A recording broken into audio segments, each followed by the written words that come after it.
तो आज की इस वीडियो में स्टार्ट करते हैं 5.1 पूरी समांतर श्रेणी के ऊपर है। ठीक है, समांतर श्रेणी होती क्या है वो समझना।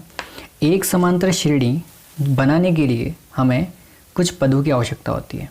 वो पद क्या कहलाएंगे हमारे A1, A2, A3। इस प्रकार क्या होगा, एक समांतर श्रेणी का निर्माण हो जाएगा। समांतर श्रेणी का मतलब AP से इसको दर्शाएंगे समांतर श्रेणी को। तो समांतर श्रेणी का जो रूप होगा, मतलब जो श्रृंखला होगी, वो किस प्रकार होगी, वो होगी A1, A2, A3, A4। जहाँ पर ये A क्या है, पद है, मतलब ये प्रथम पद, द्वितीय पद, तृतीय पद, ऐसे आगे तक ये श्रेणी चलती जाएगी। ठीक है। D होता है क्या, सार्वंतर। सार्वंतर क्या होता है वो समझना। D का मतलब सार्व अंतर हुआ, तो सार्व अंतर होता है प्रथम पद और दूसरा पद। इन दोनों पदों के मध्य का जो अंतर है वो क्या है, सार्व अंतर है। मतलब इन दोनों पदों के बीच का जो अंतर आएगा, जैसे A1, A2, A3 इस प्रकार पद चल रहे हैं, तो इन दोनों के मध्य का जो अंतर है वो तो क्या कहलाएगा, D1। D1 कैसे निकालेंगे, A2 माइनस A1 करके। मतलब इस आगे वाले पद में से पीछे वाले पद को माइनस करने से आ जाएगा क्या, D1। इसी प्रकार इन दोनों के मध्य का क्या कहलाएगा, D2, मतलब सार्वंतर दूसरा वाला। फिर आगे वाले में से माइनस करेंगे पीछे वाले को, मतलब इसका फॉर्मूला क्या बन जाएगा, A3 माइनस A2 इसका सूत्र बन जाएगा। ठीक है। तो ये सूत्र कुछ काम आने वाले हैं। जैसे A1 एक ही होता है, उसे क्या कहेंगे, प्रथम पद। D से क्या दर्शाएंगे, सार्वंतर। AP से दर्शाएंगे समांतर श्रेणी। समांतर श्रेणी का रूप इस प्रकार होता है। D कैसे निकालेंगे, आगे वाले में से पीछे वाला माइनस करके। A2 माइनस A1, 2 निकालना है तो A3 माइनस A2। ठीक है, इसका स्क्रीनशॉट ले लेना। अब चलते हैं क्वेश्चन की ओर। क्वेश्चन समझना। पहला क्वेश्चन कहा है, निम्नलिखित स्थितियों में से किन स्थितियों में संबंध संख्याओं की सूची AP है और क्यों। मतलब हमें क्वेश्चन आंसर में ये देखना है कि वो श्रेणी क्या AP है, और अगर है तो क्यों है, उसका रीज़न बताना है। ठीक है। पहला क्वेश्चन है, प्रत्येक किलोमीटर के बाद टैक्सी का किराया ज्ञात करना है। किराया, जबकि प्रथम किलोमीटर के लिए किराया 15 रुपये है। मतलब जब 1 किलोमीटर चल रही है गाड़ी, स्टार्टिंग पॉइंट से पहला 1 किलोमीटर चली, उसका किराया कितना है, 15 रुपये। ठीक है। प्रत्येक अतिरिक्त किलोमीटर के लिए किराया 8 रुपये है। मतलब इसके बाद जब चलेगी ये गाड़ी तो उसका किराया कितना है, 8 रुपये। फिर इसके बाद चलेगी तब भी किराया कितना है, 8 रुपये। फिर आगे जब चलेगी तब भी किराया कितना है, 8 रुपये। मतलब पहले 1 किलोमीटर का तो किराया 15 रुपये है।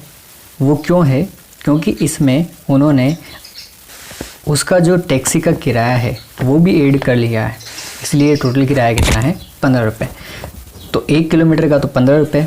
मतलब हमारे पास A1 तो बन जाएगा, यहाँ से A1 बन जाएगा कितना, 15 रुपये। ठीक है। A2 कैसे बनेगा वो समझना। A2 बनता है, यहाँ से अगर A2 निकालें तो ये कैसे बनेगा, ये माइनस का A1 इधर ट्रांसफ़र हो जाएगा तो प्लस का हो जाएगा।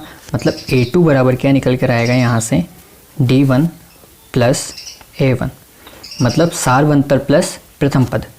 तो हमारे पास इनका अंतर कितना है, इन दोनों का 8 है, और प्रथम पद कितना है, 15। तो 8 और 15 ऐड करते हैं, A2 आ जाएगा।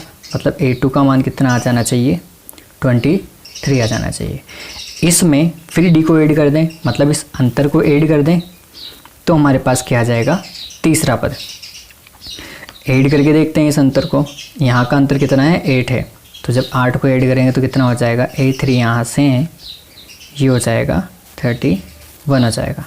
फिर इसमें 8 ऐड करेंगे तो A4 कितना आ जाना चाहिए, 39 आ जाएगा। इस प्रकार ये एक श्रृंखला बन जाएगी। ठीक है, ये एक श्रृंखला बन जाएगी, 15, 23, 31, 39 इस प्रकार ये चलती रहेगी। प्रथम किलोमीटर का किराया 15 रुपये दे रखा है, अतिरिक्त किलोमीटर का किराया 8 रुपये हमें दे रखा है। अब चेक करते हैं कि क्या ये AP है, और अगर है तो क्यों है। ठीक है। जांच करने के लिए हम पहले जो दे रखा है वो सब लिखेंगे। पहले दे रखा है A बराबर कितना, 15। हमने जब यहाँ से निकाला तो यहाँ से A का मान, ये प्रथम पद है और यही क्या है, A1 है। मतलब A बोलो इसको या A1 बोलो, एक ही बात है। तो A1 का मान कितना है 15, तो इसलिए A का मान भी कितना है 15 है। अब इनका सारवंतर निकाल के देखते हैं, क्योंकि हमें पता है अगर कोई AP है तो D क्या रहेगा, समान। ठीक है, अगर सारवंतर समान है तो वह AP है, अगर सारवंतर समान नहीं है तो AP नहीं है। ठीक है, तो हमें क्या चेक करना है, क्या इनका सारवंतर समान है क्या। तो ये चेक करने के लिए क्या करेंगे, इनका सारवंतर निकालेंगे। सारवंतर को किससे दर्शाएंगे, D से। पहला सारवंतर निकाल रहे हैं इसलिए D1। तो D1 कैसे निकलेगा, मैंने अभी फॉर्मूला बताया था कि आगे वाले में से पीछे वाला माइनस कर देंगे बस। तो 23 माइनस 15 हो जाएगा। और ये कौन सा पद है, ये तो A1, ये A2, इस प्रकार A3 और A4। तो आगे वाले में से पीछे वाला, तो इसका सूत्र भी तुम बना सकते हो, क्या, A2 माइनस A1, वही सूत्र है A2 माइनस A1। A2 है 23 माइनस 15 करेंगे तो कितना बचेगा 8, मतलब D1 का मान कितना आ गया, 8 आ गया। इसी प्रकार हम D2 निकालेंगे। D2 इन दोनों का अंतर, आगे वाले में से पीछे वाला माइनस करेंगे, मतलब 31 में से 23 माइनस करेंगे तब कितना बचेगा, 8 बचेगा। इसके बाद फिर निकालेंगे D3, इन दोनों के बीच का अंतर, केवल 3 अंतर निकाल के देखने हमें, 3 या 2 अंतर। तो इन दोनों को जब माइनस करेंगे A4 माइनस A3 तब बचेगा हमारा 8। अब तीनों जगह से D क्या आ रहा है, समान आ रहा है, क्योंकि सभी अंतरों का अंतर समान है, अर्थात सारवंतर क्या है, 8 है। अब सारवंतर समान है ना, इसलिए वो क्या है, 8 है, इसलिए दिया गया सूची AP है। मैंने कहा था अभी कि अगर सारवंतर समान आ जाता है तो वो AP रहेगा, और सारवंतर समान नहीं आता है तो AP नहीं रहेगा। रीज़न क्या दे दिया हमने कि इनका सारवंतर क्या है, 8 है, सभी का सारवंतर समान है, इसलिए ये क्या है, एक AP है। ठीक है, इतना सा है ये पहला क्वेश्चन। इस क्वेश्चन में क्या कहा, समझना, किसी बेलन सिलेंडर में उपस्थित हवा की मात्रा, जबकि वायु निकालने वाला पंप प्रत्येक बार बेलन की हवा का 1/4 भाग बाहर निकाल देता है। बाहर निकालने का मतलब क्या है वो समझना। एक क्या है, बेलनाकार सिलेंडर है, एक पंप है।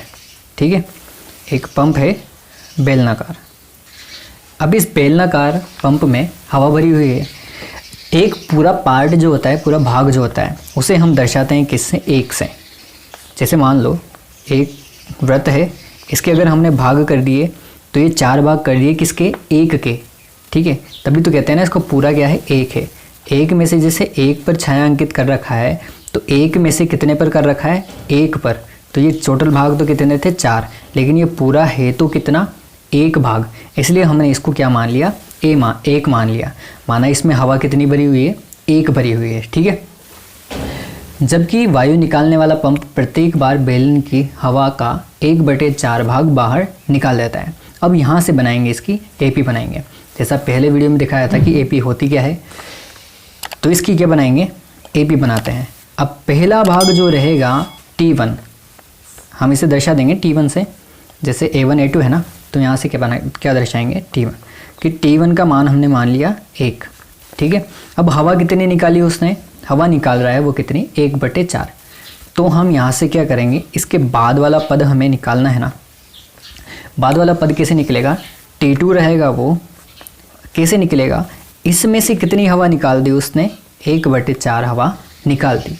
तो बाकी जो शेष रहेगी वो इस सिलेंडर में रहेगी, मतलब 1 में से अगर इतना माइनस कर दें, जो शेष रहेगा वो इस सिलेंडर में रहेगा।